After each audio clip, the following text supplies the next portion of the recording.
আলাইকুম সবাইকে। সবাই কেমন আছেন? আশা করি সবাই ভালো আছেন। আলহামদুলিল্লাহ আমরাও ভালো আছি। ফারিস্তা মমস ওয়ার্ল্ড থেকে আপনাদের সবাইকে স্বাগতম। আবারও হাজির হলাম নতুন আরেকটি ভ্লগ নিয়ে আপনাদের মাঝে। আশা করি ভ্লগটি ভালো লাগবে, আর ভালো লাগলে লাইক, কমেন্ট, সাবস্ক্রাইব করে পাশেই থাকবেন। আমার কাছে মনে হয় বাংলাদেশের জাতীয় খাবার রুটি, আলু ভাজি, ডিম ভাজা। আর আজকে এই সুন্দর সকালটা শুরু করছি আমাদের এই নাস্তা দিয়ে। সকাল সকাল ঘুম থেকে উঠেই দুই বোন রান্নাঘরে চলে এসেছি, আর আমি আমার ছোট বোনকে রুটিগুলো বানিয়ে দিয়েছি। ছোট বোন সুন্দর করে ফুলকো ফুলকো করে প্রত্যেকটা রুটি ভেজে নিচ্ছে।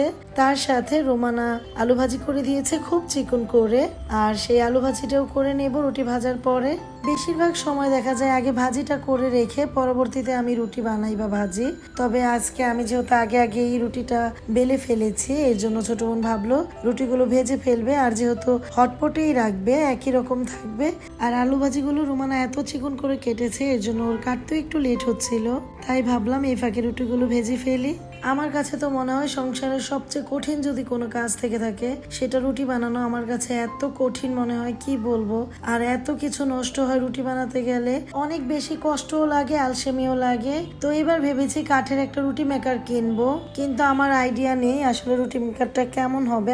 আপনারা যদি কেউ ব্যবহার করে থাকেন, আপনাদের কাছে যদি ভালো লেগে থাকে, অবশ্যই কাঠের রুটি মেকারের একটা রিভিউ দিয়ে যাবেন কমেন্টে, তাহলে আমার কিনতে সুবিধা হবে। কোন কোম্পানিটা কিনলে বেশি ভালো হবে সেটাও প্লিজ একটু জানিয়ে দেবেন।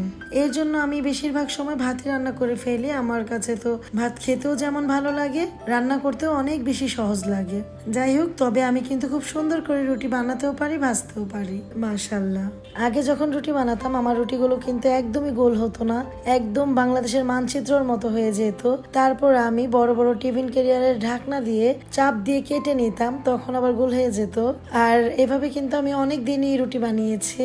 এরপর আস্তে আস্তে বানাতে বানাতে কিন্তু আমার রুটিগুলো এখন পারফেক্ট গোল হয়, অনেক সুন্দর ফুলেও ওঠে। আর আমি তো শুধু আমার জায়েদের বলতাম, আপনারা কিভাবে এত সুন্দর করে রুটি বানান, আমারটা কেন হয় না? তখন ভাবিরা বলতো তুমিও একসময় বানাতে বানাতে আমাদের থেকেও খুব সুন্দর করে পেরে যাবে। সত্যিই তাই, এখন কিন্তু আমি অনেক সুন্দর রুটি বানাতে পারি। কথা বলতে বলতে আমার ডিম পোস্ট করা হয়ে গেছে। আজকে ভেবেছিলাম অল্প তেলে ডিম পোস্ট করবো, আর অল্প তেল দেওয়ার পরে কিন্তু ডিমগুলো উঠতেই চাচ্ছিল না, একদম লেগে গেছে ফ্রাই প্যানের সাথে। আর এদিকে যতটুকু আলু ভাজি ছিল আমি একটা সার্ভিং বাটিতে সুন্দর করে বেড়ে নিচ্ছি।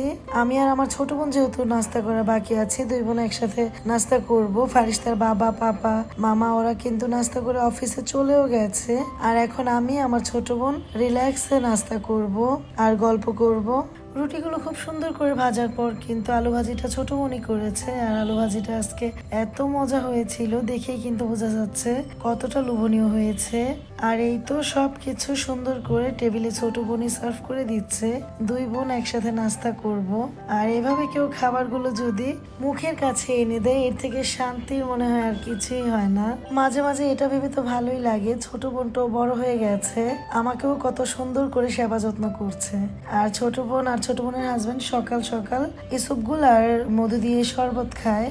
আর আজকে কিন্তু আমার জন্য বানিয়ে নিয়ে এসেছে, আমি যেহেতু খেতে চাই না এর জন্য এর মধ্যে আবার ব্রাউন চিনিও মিশিয়ে দিয়েছে, আর বলছিল খেয়ে দেখো ভালো লাগবে। তারপর এই তো বোনের জোড়াজোড়িতে একটু খেয়েছি। আর গত ভিডিওতে যে চিয়া সিডের কথা বলেছিলাম, আসলে এটা ইসুপগুলের শরবত ছিল, আমি ভুলে চিয়া সিডের কথা বলে ফেলেছি, এর জন্য আমি আন্তরিকভাবে দুঃখিত। আশা করি সবাই ভুলটা বুঝতে পেরেছেন। যাই হোক, সকালের নাস্তা শেষ করে আমরা জামা কাপড় গুছিয়ে নিচ্ছিলাম, বিক্রমপুর যাব ফুফাতো বোনের বিয়ে উপলক্ষে। আর এর জন্য কিন্তু দুপুরে আমরা কিছুই রান্না করিনি, বাইরে থেকে খাবার অর্ডার করেছিল ছোট বোনের হাজবেন্ড, ওগুলোই দিয়ে গেছে। তেহারি ঘর থেকে তেহারি, দুই বোন মিলে সবকিছু গুছিয়ে নেওয়ার পর দুপুরের খাবারগুলো রেডি করে নিচ্ছিলাম। খাওয়া দাওয়া শেষ করে বাসার উদ্দেশ্যে রওনা দেব। জন্ম মৃত্যু বিয়ে সবই আল্লাহর হাতে, আর এই হুট করেই আমার ফুফাতো বোনের বিয়েটা ঠিক হয়ে গেছে। তারপর ফুপু যখন ফোন দিয়ে ইনভাইট করেছে, আর না গেলে কি হবে নাকি, শুধু তো আমার ফুফাতো বোন না, ও তো আমার বান্ধবীও। যাই হোক, আব্বুও বললো যে চলে আসো। তারপর সবাই মিলে এই বিয়ের জন্য রেডি হয়ে গেলাম। এরপর প্রত্যেকটা তেহারির বক্স থেকে তেহারিগুলো আমরা সার্ভিং ডিশে ঢেলে নিয়েছি, আর একটা সার্ভিং প্লেটে সালাডগুলো নিয়ে নিয়েছি। আর প্রত্যেকটা প্যাকেট ঢেলে ভালো করে মিক্স করে নেব, যেহেতু এক একটা প্যাকেটে এক এক পরিমাণ মাংস থাকে, কোনোটা একদমই কম থাকে আবার কোনোটা মোটামুটি ভালোই থাকে। এর জন্য মিক্স করে নিয়েছি। 5টা প্যাকেট ছিল, 3 জনের তো আর 5টা প্যাকেট লাগবে না, এর জন্য 4টা ঢেলে নিয়েছি, যতটুকু খাওয়া যায় আর কি। বাকি প্যাকেটটা কিন্তু রয়ে গিয়েছিল। পোলাও জাতীয় খাবারের মধ্যে আমার কাছে বিরিয়ানিটা অসাধারণ মজা লাগে। আমার সবচেয়ে পছন্দের খাবারই বিরিয়ানি। আর বিরিয়ানি দেখলে আমি লোভ সামলাতে পারি না, আমার ক্ষুধা লেগে যায় কখন খেতে বসবো। বিরিয়ানির কাছ থেকেই কিন্তু আমি ঘুরঘুর করতে থাকি। আর ওরা সবাই খুবই হাসাহাসি করে, বিরিয়ানি পাগলি বলে নামও ফেলে দিয়েছে আমার।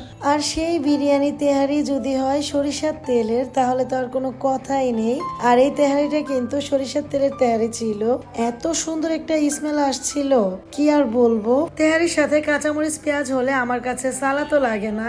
কত তাড়াতাড়ি যে প্লেটের তেহারি শেষ হয়ে যায় আমি বুঝতেই পারি না। আর এইদিকে পাগলি বোন আমার ফারিস্তার জন্য বিরিয়ানি বেড়ে নিচ্ছে। সিরামিকের এই প্লেটটা আমার কাছে খুব ভালো লেগেছে, এটা যমুনা ফিউচার পার্ক ইমরানি থেকে এনেছে ছোট বোন ফারিস্তার জন্য। আর ফারিস্তা কিন্তু এক এক ধরনের এক এক মডেলের প্লেটে খেতে ভীষণ পছন্দ করে, এটার মধ্যে খেতে তো ভীষণ এক্সাইটেড। তবে সরিষার তেলের ফ্লেভার থাকার কারণে মেয়েটা আমার একবার মুখে নেওয়ার পর আর খেতেই পারেনি। প্রচন্ড ঝাঁঝালো একটা ফ্লেভার, আমাদের বড়দের কাছে ভালো লাগবে তবে বাচ্চারা খেতে পারবে না, যেমন আমার মেয়ে কিন্তু একটুও খেতে পারেনি।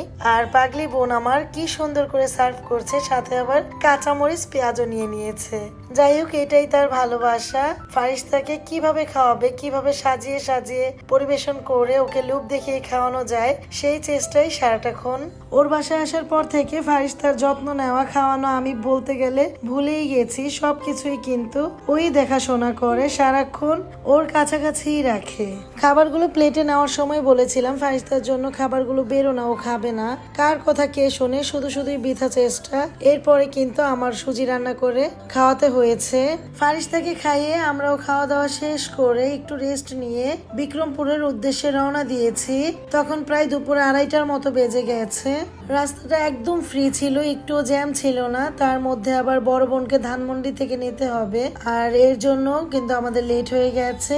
ওই দিক থেকে ওকে নিয়ে তারপরে আমরা আবার রওনা দিয়েছি বিক্রমপুরের উদ্দেশ্যে। আর দেখুন রাস্তাটা কত বেশি ভালো লাগছে।